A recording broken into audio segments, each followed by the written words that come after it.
All right, all right, all right, all right. Good morning, good evening, good afternoon, ladies and gentlemen, citizens of YouTube. This is Pastor Dow. See if you can find the word Sunday in here. I think Sunday is preferable. That's just been the tradition that we followed.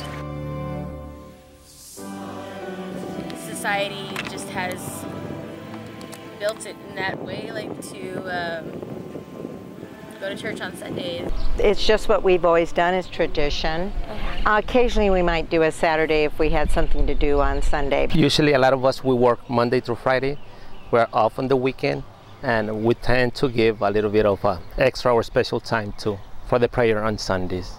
To hear us say thank you. And one of the ways we can say thank you is by praising Him through song. So from a young child, being brought up, I was always brought up with Sabbath observance. So Friday night sundown and Saturday night sundown, as mentioned in the Ten Commandments, remember the seventh day to keep it holy. And then also Jesus observed Sabbath as well. Yeah. So it's one day where I don't check my emails, I don't respond to work calls, I don't read From any script. Friday night sundown to Saturday night sundown. Yeah. No work.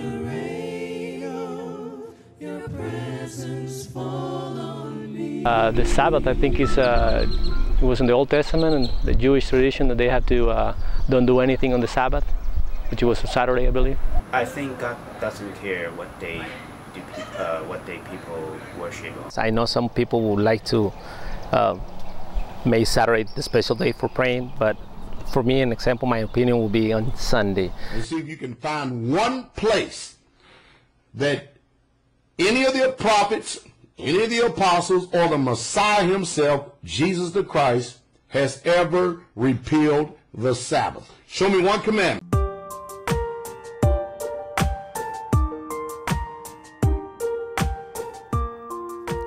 Welcome back to Face the Truth.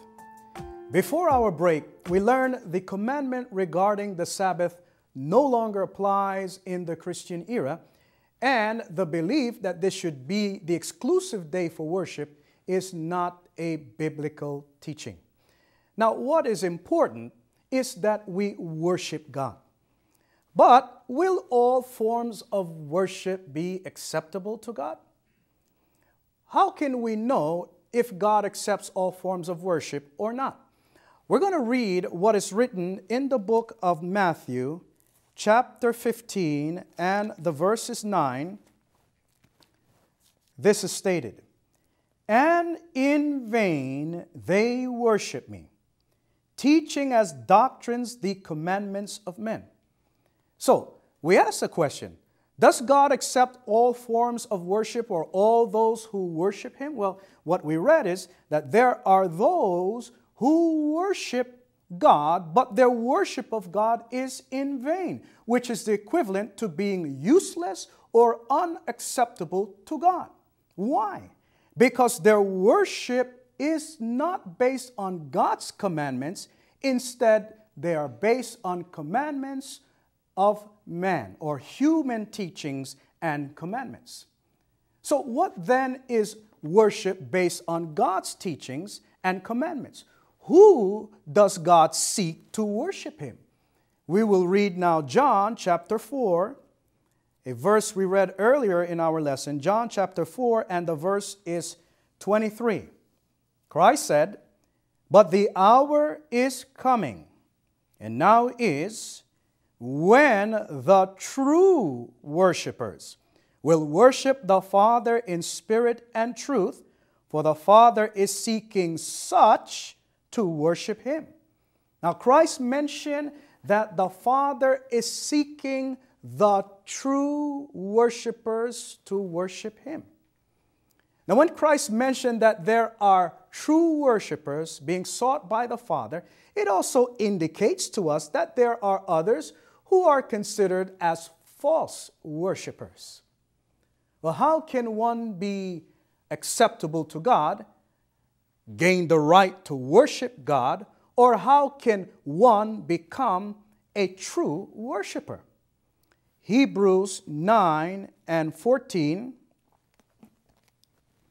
"How much more shall the blood of Christ, who through the eternal Spirit offered himself without spot to God, cleanse your conscience from dead works to serve the living God.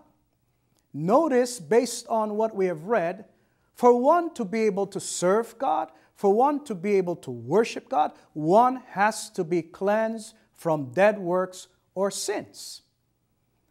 What is the only thing that can cleanse a person from dead works or sins for them to have the privilege and right to worship God?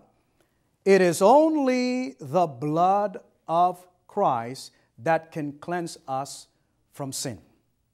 So we have to find out now which was redeemed or which was purchased with the blood of Christ.